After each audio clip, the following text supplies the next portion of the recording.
We are doing basic concepts in organic chemistry. अभी तक हमने इसमें कुछ सिंपल कंसेप्ट्स किए थे। Bond fission, what are attacking reagents, electrophiles, nucleophiles and free radicals। उसके बाद क्या हमने what are reaction intermediates, carbocations, carbanions and organic free radicals। उसके बाद हमने किया था inductive effect, positive inductive effect and negative inductive effect.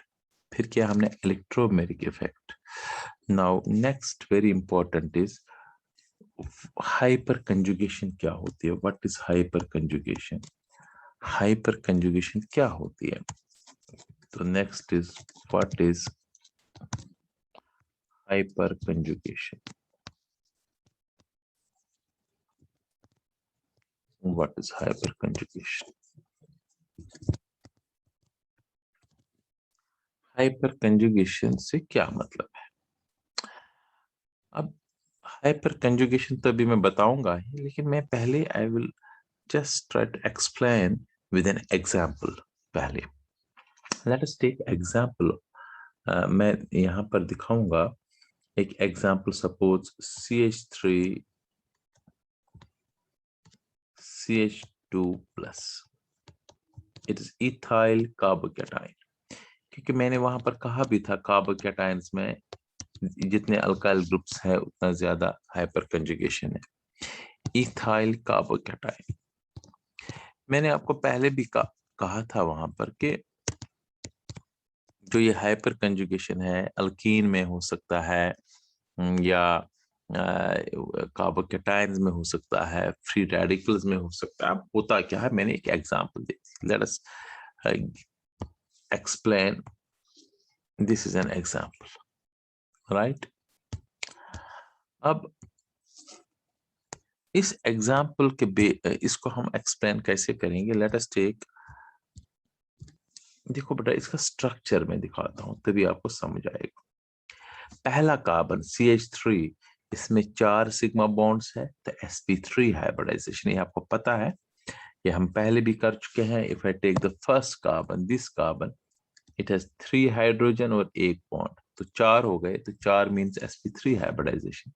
और आपको पता भी है sp3 हाइब्रिडाइजेशन का मतलब होता है tetrahedral, like this, like these lines, if I write them like this, एक लाइन यहां से, सेकंड लाइन कार्बन और एक लाइन यहां से, राइट। थोड़ा सा इसको और इजी करने के लिए आई एम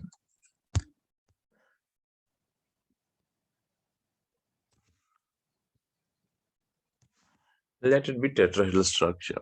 अब बीच में एक बॉन्ड है और इधर से क्या है, इधर से कार्बन है, ठीक है ना, इधर से कार्बन है, it is carbon, just it is carbon here, CH2, ये कार्बन है।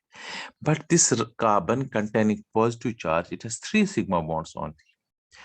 क्योंकि 2H और 1 सिग्मा बॉन्ड, एक तो ये मैंने बना दिया, अब 2 और सिग्मा बॉन्ड्स बनाने हैं।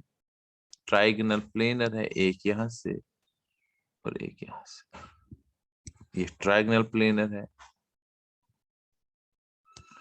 ये था टेट्राहेड्रल, ये ट्राइगोनल प्लेनर, राइट। अब आपको ये भी पता है जो ट्राइगोनल प्लेनर होता है sp2 हाइब्रिडाइजेशन है, एक होगा जरूरी अनहाइब्रिडाइज्ड। फिर कह रहा हूं मैं 1s2 2s1 2px1 2py1 and 2pz1, ये इलेक्ट्रॉन ने लूज किया है तभी तो पॉजिटिव बना है। तो ये 3 है sp2 हाइब्रिडाइजेशन, एक 2pz यहाँ पर बच जाता है। वो 2pz perpendicular to the plane होता है, वो मैं पहले भी कह चुका हूं, आज फिर बता रहा हूं। This is 2pz unhybridized 2pz orbitals, जो लाइन है वो हाइब्रिड ऑर्बिटल्स है, लाइक दिस।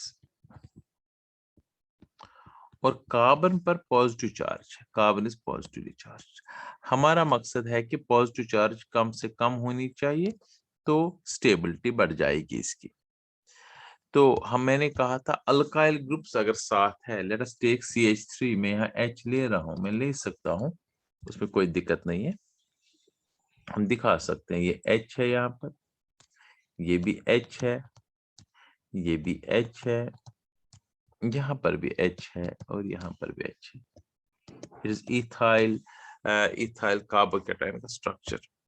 नाउ अब मुझे बताइए एक चीज, ये ऐसे बनाने में तो हमने बहुत दूर दूर कार्बन दिखा दिए। Basically atoms molecules are very very very very small. आपको याद होगा मैंने कहा था एक मोल को हम जिंदगी भर भी काउंट नहीं कर सकते हैं। इफ वी काउंट 1 मिलियन पर सेकंड, तब भी साल लगेंगे, ईयर्स बहुत ईयर्स लगेंगे। तो 9.1 इंटू 10 पावर 11 ईयर्स लगेंगे। इसलिए ये atoms and molecules very small होते हैं। तो जो मैंने ये कार्बन और ये कार्बन ऐसे दूर दूर दिखाया, in fact they are very close to each other. अब इस कार्बन, ध्यान सुनो, राइट साइड की तरफ देख लो। मैं फिर थोड़ा सा बड़ा करके दिखाता हूं समझने के लिए। ये एक कार्बन है, ये दूसरा कार्बन है।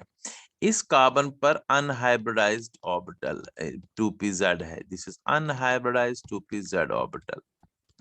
और इस कार्बन में ये sp3 हाइब्रिडाइज्ड है और इधर से इसके साथ s आया। अगर मैं हाइब्रिड ऑर्बिटल दिखाऊं, सपोज इस कार्बन का ये sp3 हाइब्रिड ऑर्बिटल है, इधर से s आया है किसका, हाइड्रोजन का।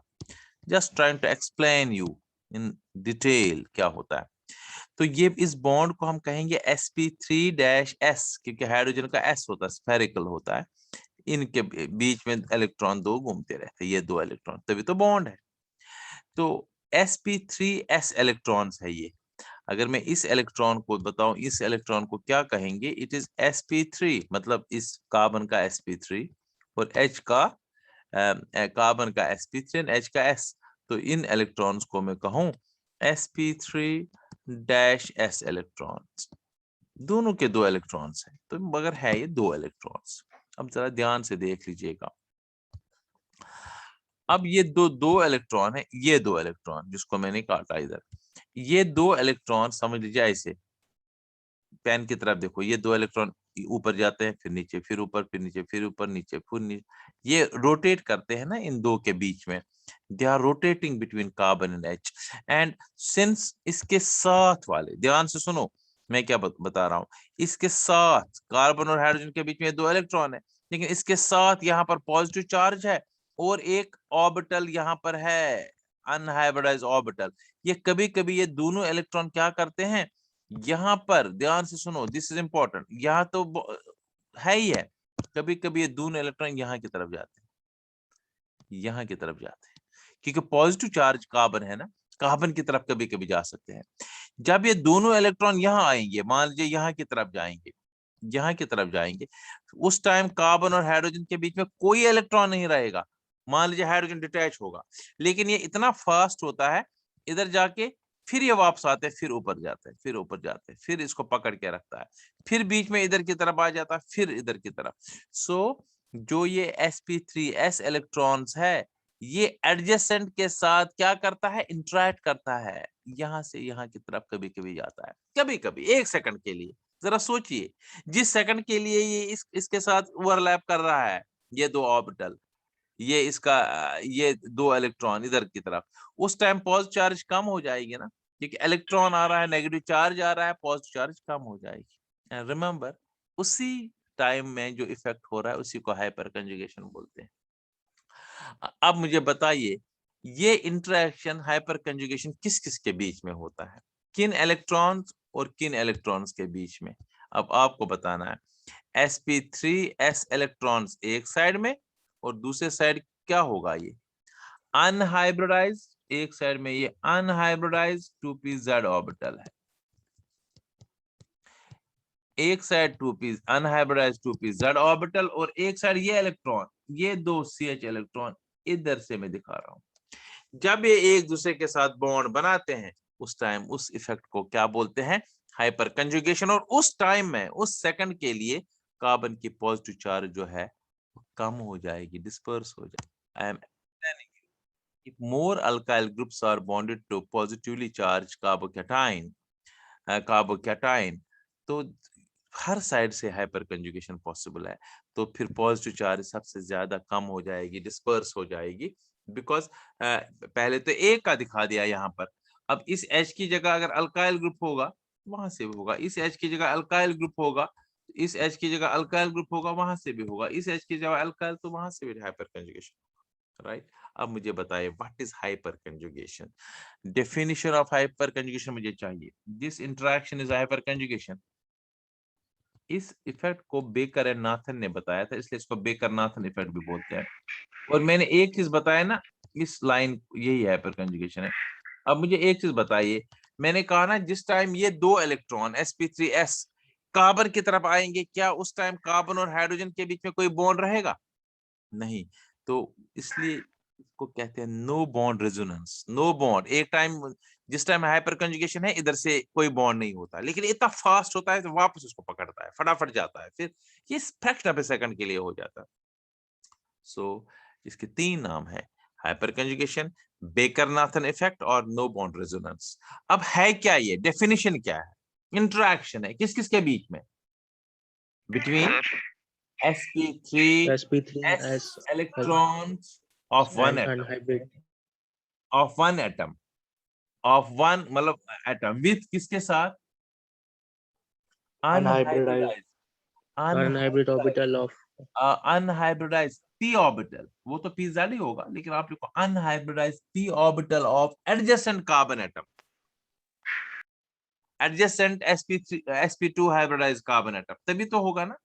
देखो अब अगर मैं अल्कीन ले लूंगा, C double bond C, alkyne के इसमें भी तो होगा ये। फिर देखो इस कार्बन जहां पर भी डबल बॉन्ड कार्बन है, याद रहे वहां पर अनहाइब्रिडाइज्ड है एक। तो जितने अल्कीन में याद रहे अल्काइल ग्रुप से, उतना ज्यादा हाइपर कंजुगेशन होगा। सर ये एग्जांपल है?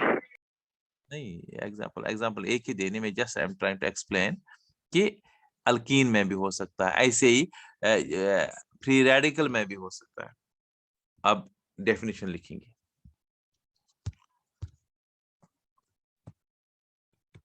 व्हाट इज हाइपर कंजुगेशन बताओ। द इंटरेक्शन, इलेक्ट्रॉनिक इंटरेक्शन है ना, interact means electron interaction. Yes sir. The interaction between, बताओ एक साइड में sp3-s मतलब CH बॉन्ड हो गया sp3-s इलेक्ट्रॉन्स, कार्बन का sp3 हाइब्रिडाइज्ड कार्बन है, और एक हाइड्रोजन का sp3-s electrons of one carbon atom, है ना, एक कार्बन एटम, ये कार्बन में होता है, of one carbon atom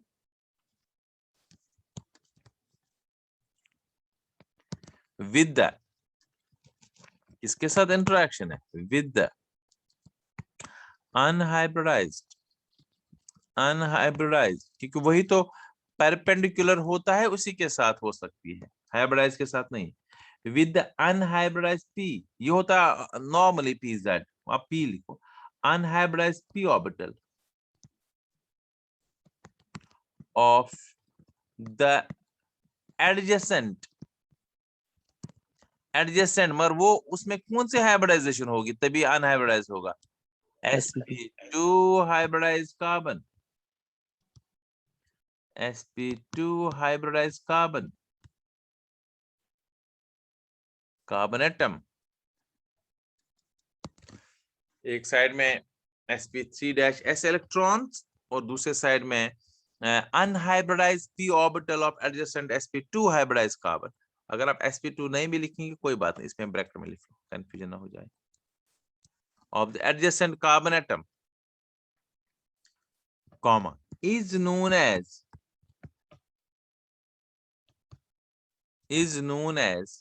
hyperconjugation, is known as hyperconjugation, right? ये हाइपर कंजुगेशन होती है, is known as hyperconjugation. It's the interaction between sp3s electrons with unhybridized, this is important, unhybridized p orbital of adjacent carbon atom. इसको कहते हैं hyper conjugation. फिर मैंने कहा इस इफेक्ट को हम नेक्स्ट पैराग्राफ में लिखेंगे। इस इफेक्ट को हम बोलते हैं, नेक्स्ट पैराग्राफ में ही लिख लो, नेक्स्ट लाइन में लिख लो, hyper conjugation is also known as, next paragraph में, hyper conjugation is also known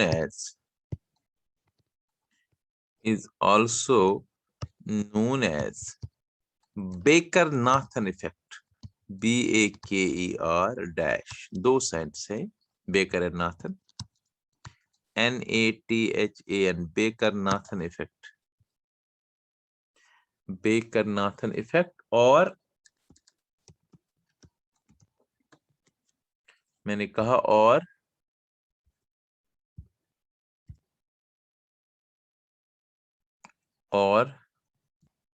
no bond resonance effect, और नो बॉन्ड रेजोनेंस भी इसको बोलते हैं, नो बॉन्ड होता है, वो भी एक स्ट्रक्चर बन सकता है इसका, नो बॉन्ड रेजोनेंस। फिर हम लिखेंगे एग्जाम्पल। पहले एक और लाइन लिखनी थी, चलो आपने एग्जाम्पल से पहले एक और लाइन लिखनी जरूरी है। बताओ ये जो हाइपर कंजुगेशन है ये स्टेबिलिटी बढ़ाता है किस किस का, अल्कीन का, कार्बोकैटाइन का और फ्री रेडिकल्स का, ये भी लिख लो। हाइपर कंजुगेशन या it increases stability of, it increases stability of carbocations,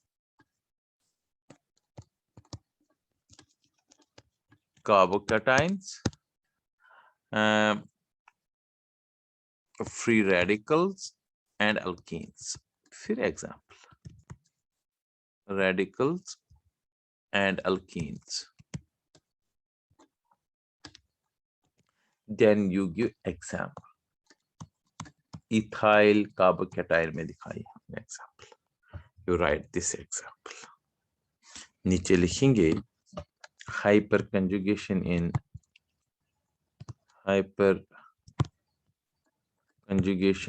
ethyl carbocation, hyper conjugation in ethyl carbocation।